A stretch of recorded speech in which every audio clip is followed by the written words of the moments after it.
P Rajeev മാധ്യമങ്ങളോട് സംസാരിക്കണം. അദ്ദേഹത്തിന് ഇപ്പോൾ SIT വരുന്നു, എല്ലാ കാര്യങ്ങളിലും ഒരു പരിശോധന വരുന്നു എന്നാണ് മനസ്സിലാക്കാൻ കഴിയുന്നത്. ബാക്കി ഹൈക്കോടതിയാണ് അതിന് മേൽനോട്ടം വഹിക്കുന്നത്.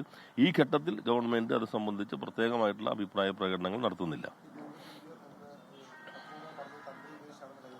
അല്ല, അത് ഞാൻ പറഞ്ഞല്ലോ, ഹൈക്കോടതിയുടെ മുൻപിലാണല്ലോ ഈ SIT എല്ലാം കൊടുക്കുന്നത്. അപ്പോൾ അവരതെല്ലാം പരിശോധിക്കുന്നുണ്ട്. അപ്പോൾ അവരത് പരിശോധിക്കട്ടെ. നമ്മളിപ്പോൾ അതിനകത്ത് ഓരോരുത്തരും അഭിപ്രായ പ്രകടനം നടത്തേണ്ടതില്ല. ശരിയായ ദിശയിലാണ് അന്വേഷണം എന്ന് ഹൈക്കോടതി വ്യക്തമാക്കിയിരിക്കുന്നു. സർക്കാർ പറഞ്ഞ ഭാഗമാണ്. കാരണം ഹൈക്കോടതിയുടെ മേൽനോട്ടത്തിലുള്ള SIT അന്വേഷണം അതിന് നിങ്ങൾ പിന്തുണയ്ക്കുകയാണ് വേണ്ടത് എന്ന് പ്രതിപക്ഷത്തോട് നിയമസഭയിൽ പറഞ്ഞിരുന്നു. അപ്പോൾ നിങ്ങൾ ചർച്ച ചെയ്യാതെ പോകുന്നൊരു ഭാഗം ഈ SITയെ പറ്റില്ല, CBI വേണമെന്ന് പറഞ്ഞ് നിങ്ങളുടെ കൺമുൻപിലാണ് ഒരു നിയമനിർമ്മാണ സെഷൻ പൂർണ്ണമായിട്ടും ബഹിഷ്കരിച്ചത്. അപ്പം അങ്ങനെ ബഹിഷ്കരിച്ച കാര്യം കൂടി നമ്മുടെ മുൻപിലുണ്ട്. ഇപ്പോൾ നല്ല രീതിയിൽ തന്നെ അന്വേഷണം പോകുന്നുവെന്ന് ഹൈക്കോടതി വ്യക്തമാക്കിയിരിക്കുന്നു. അവർ എല്ലാ ഭാഗവും പരിശോധിക്കുന്നു. അപ്പോൾ നമുക്ക് ആ അന്വേഷണത്തിന്റെ പൂർണ്ണതയിലെത്താൻ കാത്തു നിൽക്കാം.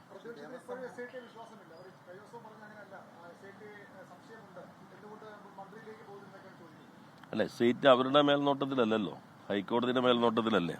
സോണിയാഗാന്ധിയുടെ അവർ ഇതുവരെ പറഞ്ഞില്ലല്ലോ. കട്ടവനും കട്ട മുതൽ വാങ്ങിയവനും ഒത്താശ ചെയ്തു കൊടുത്തയാളും ഒരേ ഫ്രെയിമിൽ വന്ന 2 ഘട്ടങ്ങൾ സോണിയാഗാന്ധിക്കൊപ്പം ഉള്ളതാണ്. അപ്പോൾ അത് സംബന്ധിച്ച് ഇതുവരെ വിസ്തീർണം നൽകിയിട്ടില്ല. അതിപ്പോൾ ഇവിടെ ഇപ്പം ഞാൻ നിൽക്കുന്നു, ഒരാൾ വന്ന് പടം എടുക്കുന്ന പോലെ അല്ലല്ലോ. അനുമതി വാങ്ങി അങ്ങോട്ട് പോകുന്നു. ബെല്ലാരി എന്ന സ്ഥലത്തിന്റെ പ്രത്യേകത ഇതൊന്നും ചർച്ച ചെയ്യപ്പെട്ടിട്ടില്ല. പക്ഷെ അതിനകത്ത് ഞങ്ങളൊരു അഭിപ്രായം പറയുന്നില്ല. SIT എല്ലാ ഭാഗവും അന്വേഷിക്കട്ടെ. പ്രതിപക്ഷം ഓരോ ദിവസം വരെ നിലപാടാണ്. തുടക്കത്തിൽ അവർ SITയെ വേണ്ടാന്നല്ലേ പറഞ്ഞു. പിന്നെ SIT ശരിയായ ദിശയിൽ, ഞങ്ങൾ ഒരിക്കലും SITയെ തള്ളി പറഞ്ഞിട്ടില്ല എന്ന് തോന്നുന്നു. അത് പ്രതിപക്ഷ നേതാവ് പറയുമ്പോൾ നിങ്ങളത് കേട്ടു നിന്നു. അപ്പോൾ നിങ്ങൾ എന്തിനാ നിയമസഭ ബഹിഷ്കരിച്ചെന്ന് ആരും ചോദിച്ചായിട്ട് കണ്ടില്ല.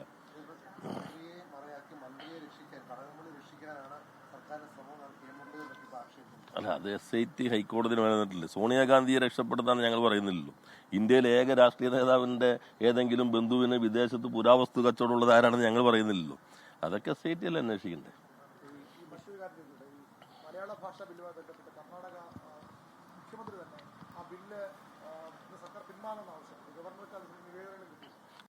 മുഖ്യമന്ത്രി കാര്യങ്ങൾ കോൺഗ്രസ് നേതൃത്വത്തിന്റെ പ്രകാരമായിരിക്കാം. വളരെ തെറ്റായ മന്ത്രി പി രാജീവ് മാധ്യമങ്ങളോട് സംസാരിക്കുകയായിരുന്നു. ശബരിമല സ്വർണ്ണക്കള്ള കേസിലടക്കം അദ്ദേഹത്തിന്റെ ഭാഗത്തുനിന്ന് പ്രതികരണങ്ങൾ ഉണ്ടായി.